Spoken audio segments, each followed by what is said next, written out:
होळी पुरणाची पोळी साहेबाच्या पोटात बंदुकीची कोळी गोरे गोरे गण्याची बायको काळी बोंबलं रे. अहो माझ्या आजोच्या आठवणी लहानपणीच्या जबरदस्त आहे बघा. दुपारपासून सुरुवात व्हायची होळीच्या म्हणजे होळिका दहनाची. कोणाकडं लाकडं आण, कोणाकडं शिनकुटा आण, कोणाकडं जगाळ आण. अहो असली वर्गणी असायची. सिटीमध्ये पैसा गोळा करतात, गावाला शिनकुटं गोळा करतात आणि जे कोणी नाही शिनकुटं देईल त्याच्या रानातली शिनकुटं गायब. पोरांची टोळीच्या टोळी फिरायची शिनकुट.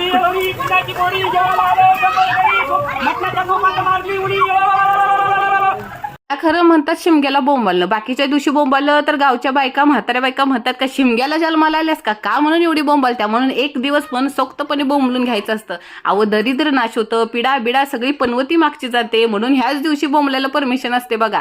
आदल्या दिवशीच आपल्या बारक्या सासून कारभाऱ्यानं बॉम्बची तयारी केलेली आणि त्या दुश्मन पण करू लागलेले. उद्या ह्यांच्यावरच बॉम्ब पडणार होते आणि एकमेकाला मदत बघा कसे करत होते. काय तोंड झालेलं नुसतं कोण काय ओळखत नव्हतं.